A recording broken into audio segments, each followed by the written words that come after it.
સંત શ્રી શ્યામબાપુના આશીર્વચનમાંથી વિષય હું આત્મા અને ઉત્પત્તિ, પ્રકરણ હું કોણ છું તેમાં વિભાગ હું કોણ છું નો સારાંશ, ભાગ 78। ગયા ભાગના સારાંશમાં ચિત્તના 1 થી 3 પેટા સ્તર વિશે સમજ્યા હતા, જેમાં આગળના 4, 5 અને 6 પેટા સ્તર વિશે સારાંશમાં સમજીએ। ભાગ નંબર 74 થી સારાંશ શરૂ થયો છે, જેથી પહેલાના બધા ભાગો સાંભળવા માટે ડિસ્ક્રિપ્શનમાં તેની લિંક આપેલ છે।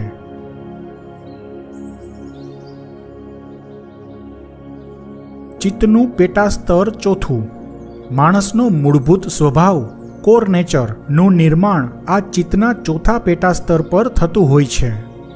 આ પેટા સ્તર પર જે સંસ્કારો થાય તેને માણસ જિંદગીભર વળગી રહે છે, તેમાં કોઈ જાતનો ફેરફાર નથી કરી શકતો। બાળકના જન્મ પહેલા માતાના ગર્ભમાં જ તેના માનસિક જગતનું, ભાવ જગતનું નિર્માણ થાય છે। બાળકના ભૌતિક શરીરની સાથે આત્મા સાથે જોડાયેલ સૂક્ષ્મ શરીરમાં રહેલી પૂર્વજન્મોની કાર્મિક ઉર્જા અને જ્ઞાન દ્વારા માનસિક જગતના નિર્માણની પ્રક્રિયા થતી હોય છે। માતાના ગર્ભમાં બાળકના ભૌતિક શરીરનો વિકાસ થાય છે, તે રીતે તેના માનસિક જગતનો પણ વિકાસ થાય છે, પછી બાળકનો જન્મ થાય છે। બાળકના શરીરની જેમ માનસિક જગત પણ ક્ષતિગ્રસ્ત થઈ શકે છે, તેનું કારણ ગયા જન્મોની કાર્મિક ઉર્જા હોય છે। જન્મ પછી બાળક જેમ મોટું થતું જાય તેમ તેની સુરંગમાં પણ પ્રવાસ કરતું જાય છે। માનસિક જગત અનેક જન્મોથી વિકસિત થતું આવ્યું હોય છે। ક્યારેક વર્તમાન જન્મના સંસ્કારોથી વિપરીત માણસનો સ્વભાવ હોઈ શકે છે। પહેલી કક્ષાના પહેલા પ્રકાર પ્રમાણે માણસ પહેલીવાર જન્મ લે છે, તેનું માનસિક જગત પૂર્ણ વિકસિત નથી હોતું, ફક્ત પ્રમુખ વિષયોના વિભાગો, પેટા વિભાગો અને તેની અમુક સુરંગો જ હોય છે। ચિત્તનું પેટા સ્તર 5મું, સાધારણ માણસ માટે આ 5મું પેટા સ્તર ફક્ત કાર્મિક બેંક માટે જ જરૂરી હોય છે। કાર્મિક બેંક સિવાય દરેક સાધારણ માણસ ચિત્તના 5મા પેટા સ્તરનો અને 6ઠ્ઠા પેટા સ્તરનો ઉપયોગ કરી શકતો નથી। કાર્મિક બેંકના કારણે આ સ્તર બહુ જ સક્રિય હોય છે। પહેલી કક્ષાથી 4થી કક્ષા સુધીના લોકોની કાર્મિક બેંક બહુ વ્યસ્ત હોય છે અને 5મી કક્ષાની વ્યક્તિની કાર્મિક બેંક તેની સરખામણીમાં શાંત રહેતી હોય છે। ચિત્તના 5મા પેટા સ્તર પર કાર્મિક બેંક ઉપરાંત વિશેષ જ્ઞાન, અંતઃપ્રેરણા, રહસ્યમય જાણકારીઓ, રહસ્યમય શક્તિઓ કે સિદ્ધિઓ વગેરેના અસંખ્ય વિભાગો, પેટા વિભાગો આવેલા હોય છે અને તે બધાને જોડતી સુરંગો હોય છે। આ સુરંગો એવી આંટીઘૂંટીવાળી અને જટિલ હોય છે કે મોટા ભાગના માણસો તેમાં અટવાઈ જાય છે, આજીવન ફસાઈ જાય છે। માણસના મૃત્યુ બાદ કાર્મિક બેંકમાં રહેલી તમામ કાર્મિક ઉર્જા તેના સૂક્ષ્મ શરીરમાં આવી આત્મા સાથે જોડાઈ જાય છે। કાર્મિક બેંકનો વિભાગ બહુ વ્યસ્ત હોય છે, કારણ કે સંપૂર્ણ માનસિક જગતનું સંચાલન, સંપૂર્ણ જીવનનું સંચાલન અહીંથી થતું હોય છે। રહસ્યમય જાણકારીઓ, વિશેષ માહિતીઓ, રહસ્યમય શક્તિઓ કે સિદ્ધિઓ, અંતઃપ્રેરણા વગેરે વિભાગો સુષુપ્ત અવસ્થામાં હોય છે। ક્યારેક કોઈ જૂજ વ્યક્તિ જ અહીં સુધી પહોંચી શકે છે અને તેને પામી શકે છે, જો કે સામાન્ય માનવીને પણ અહીં સુધી પહોંચ્યાનો ભ્રમ થતો હોય છે। ચિત્તના 5મા પેટા સ્તરની જટિલ રચના માણસમાં ભ્રમણા ઉત્પન્ન કરે છે। આવી ભ્રમિત દશા ક્યારેક માનસિક બીમારી લાવે છે। અહીં સુરંગો બધી તૈયાર હોતી નથી, ભાવ વિચારો દ્વારા તૈયાર કરવી પડે છે। સત્કર્મોની સારી કાર્મિક ઉર્જા હોય તો માણસ પરમહંસ પણ બની શકે છે, નહીં તો પાગલ બનાવી દે છે। ચિત્તનું પેટા સ્તર 5મું અને પેટા સ્તર 6ઠ્ઠું જ્ઞાનનો ખજાનો છે। બ્રહ્માંડમાં ફેલાયેલા જ્ઞાનના વાદળો સાથે ચિત્તના પેટાસ્તર 5 અને 6 સંપર્ક સાધી શકે છે. બ્રહ્માંડમાં સર્વત્ર જ્ઞાનના વાદળો હોય છે. તેમાં પદાર્થથી પરમાત્મા સુધીનું જ્ઞાન હોય છે. જે જ્ઞાનની જરૂર હોય તે મેળવી શકાય છે. આ રીતે જ્ઞાન પ્રાપ્ત કરવું સહજ ઘટના નથી, વિરલ ઘટના છે. કારણ કે સામાન્ય માનવી ચિત્તના પેટાસ્તર 5 સુધી પહોંચી શકતો નથી. અહીં કોઈ સુરંગો તૈયાર હોતી નથી, જાતે બનાવવી પડે છે. ચિત્તનું પેટાસ્તર 6.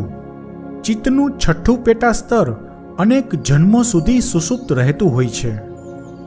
કક્ષા 1, 2, 3 સુધીના લોકો માટે ચિત્તના 6થા પેટાસ્તર સુધી પહોંચવું શક્ય નથી. 4થી કક્ષાએ પહોંચેલા અમુક જૂજ વૈજ્ઞાનિકો આ સ્તર સુધી પહોંચ્યા હોય છે. સંશોધકો ચિત્તના 5મા પેટાસ્તર સુધી પહોંચતા હોય છે. આપણા મહાન ઋષિઓ 5મી કક્ષા સુધી પહોંચેલા હતા. તેથી ઋષિઓ ચિત્તના આ 6થા પેટાસ્તર સુધી પણ આસાનીથી પહોંચી શકતા હતા. ચિત્તનું આ 6થું પેટાસ્તર જ્ઞાનના વાદળો સાથે સારી રીતે સંપર્ક સાધી શકે છે. તેથી જ બધા ઋષિઓ કે રહસ્યદ્રષ્ટા અભૂતપૂર્વ જ્ઞાન પ્રાપ્ત કરી શકતા હોય છે. ચિત્તનું 6થું પેટાસ્તર અને 5મું પેટાસ્તર બંનેને બહુ વિશાળ કે અનંત ગ્રંથાલય સાથે સરખાવી શકાય. સંપૂર્ણ માહિતી મળે. ચિત્તના 6થા પેટાસ્તર સુધી પહોંચનાર વ્યક્તિ સામાન્ય નથી હોતી, આત્મજ્ઞાની હોય છે. અહીં પહોંચ્યા પછી મહાજ્ઞાની બની જાય છે, રહસ્ય દ્રષ્ટા અને સામર્થ્યવાન બની જાય છે. ચિત્તના 6થા પેટાસ્તર પર વધારે સુરંગો તૈયાર હોતી નથી.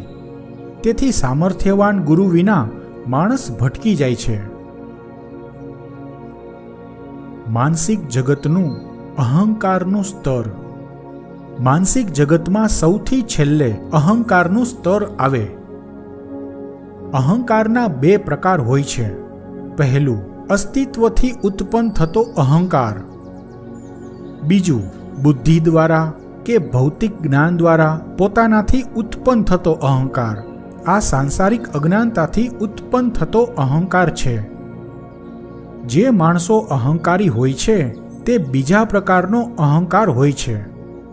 આ સ્તર પહેલા પ્રકારના અહંકારનું સ્તર છે. આ સ્તરમાં માણસનું સમગ્ર અસ્તિત્વ સમાયેલું હોય છે. અહીં માનસિક જગતના આ અહંકારના સ્તરને ઈંડા આકારથી કલ્પના કરી શકાય. અહંકારના સ્તર પર કોઈ સુરંગ, વિભાગો કે તેના પેટા વિભાગો હોતા નથી. જે કોઈ મહાનુભાવ અહીં સુધી પહોંચી શકે તો તેણે પોતે જ સુરંગ, વિભાગ વગેરે બનાવવા પડે. અહીં ફક્ત દિવ્ય પ્રેમની એક સુરંગ બની શકે અને એ જ અહંકારના સ્તરને પાર કરી શકે.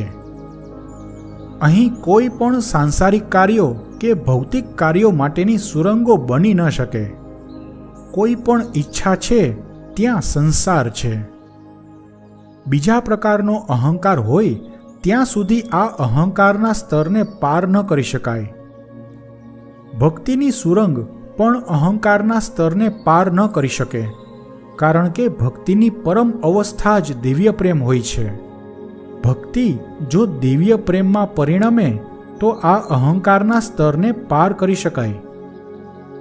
ભક્તિ અને પ્રેમનો ફરક સમજાવ્યો હતો. ભક્ત અને ભગવાન તે રીતે 2 અસ્તિત્વો થાય. બંને વચ્ચે અસ્તિત્વનો અહંકાર હોય છે. ભક્તિ જ્યારે પ્રેમનું રૂપ ધારણ કરે ત્યારે દ્વૈત મટે, બંને એક બને અને બધા દ્વંશ શમી જાય. દિવ્ય પ્રેમ ત્યારે જ પ્રગટે જો દિવ્ય જ્ઞાન પ્રાપ્ત થાય. પ્રેમની સમજ જ્ઞાન દ્વારા થાય.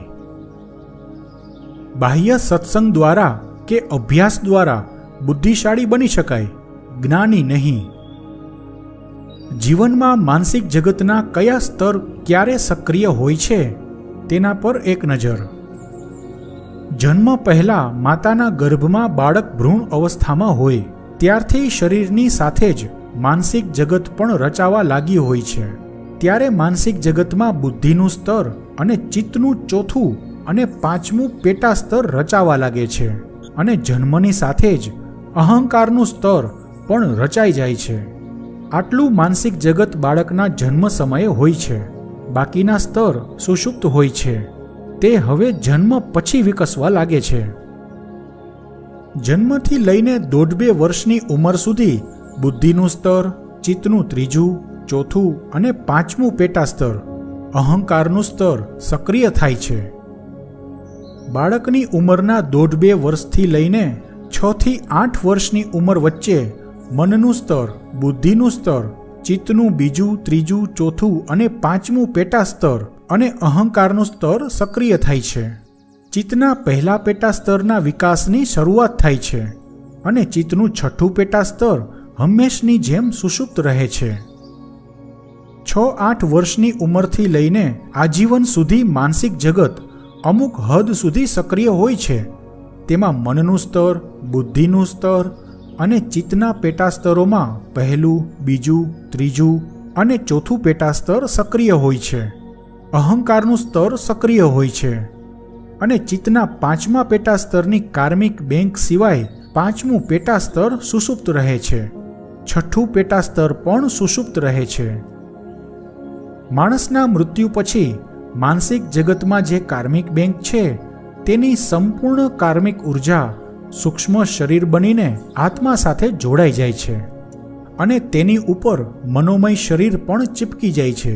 તેથી મૃત્યુ બાદ પણ મનોમય શરીરનું અને સૂક્ષ્મ શરીરનું બંધન આત્માને રહે છે.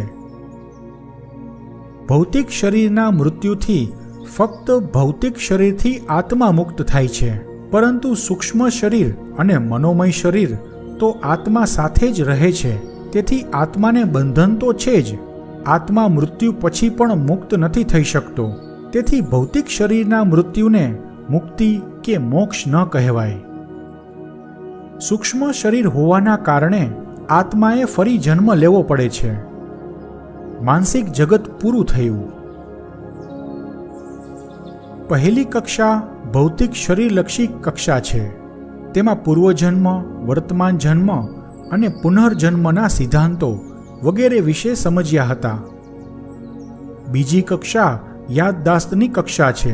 તેમાં યાદોના 3 સ્ત્રોત વગેરે બધા વિશે સમજ્યા. ત્રીજી કક્ષા ભાવ જગતની કક્ષા છે. તેમાં માનસિક જગત, ભાવ જગત વિશે સમજ્યા હતા. નવસર્જન કરવું અને નવું નવું શીખીને કશુંક નવું બનાવવું, આ બંનેમાં ઘણો તફાવત છે. અર્થાત નવસર્જનમાં નવ શબ્દ નવીનતા સૂચવે છે, સુંદરતા સૂચવે છે. નવસર્જન એટલે તદ્દન નવી રચના, સાવ અલગ રીતે બનાવેલી સુંદર કલાકૃતિ, કશુંક અદ્ભુત નિર્માણ કરવું વગેરે. નવું નવું શીખીને કમાલની કારીગીરી તો કરી શકાય, પણ તેને નવસર્જન ન કહેવાય. જ્ઞાન અને બુદ્ધિ જેટલો આ બંનેમાં તફાવત હોય છે. જ્ઞાન તો અંતરમાં હોય, બહારથી શીખીને જ્ઞાન વિકસાવી ન શકાય. જ્ઞાન દ્વારા બુદ્ધિ વિકસાવી શકાય. બહારથી કે બીજા પાસેથી શીખીને બુદ્ધિ ખીલે. અભ્યાસ કરવાથી, પ્રેક્ટિસ કરવાથી બુદ્ધિનો વિકાસ થાય, પરંતુ જ્ઞાન બહારથી શીખી ન શકાય. જ્ઞાન તો અંતરમાં હોવું જોઈએ. જેનામાં જે વિષયનું જ્ઞાન હોય તેણે તે વિષય પર વધારે અભ્યાસ કરવાની જરૂર પણ ન હોય. થોડું શીખે અને ઝાઝું આવડે. નકલ કરીને નવસર્જન ન થાય. બુદ્ધિપૂર્વક નકલ કરીને કશુંક બનાવી શકાય, પરંતુ તેને નવસર્જન કર્યું ન કહેવાય, મોડિફિકેશન કહેવાય. નકલ કરવા માટે તો બીજાની પાછળ રહેવું પડે છે, તેની આગળ ન થઈ શકાય. તેથી નકલમાં નવીનતા ન હોય, નવું ન હોય. નકલમાં અકલ ન હોય, નખરા હોય. નવસર્જનમાં નકલ ન હોય, નજાકત હોય. સર્જનનો ગુણ શીખી ન શકાય. અંતરમાં હોય તો વધારે વિકસાવી શકાય, પરંતુ માનસિક જગતમાં તો સર્જનનો ગુણ હોવો જોઈએ, તો જ વિકસાવી શકાય. માનસિક જગતમાં જે વિષયની સુરંગો બનેલી હોય તે વિષયમાં માણસ મહારથ હાંસલ કરી શકે છે. આવતા અંકમાં પણ વિભાગ હું કોણ છું નો સારાંશ ચાલુ રહેશે.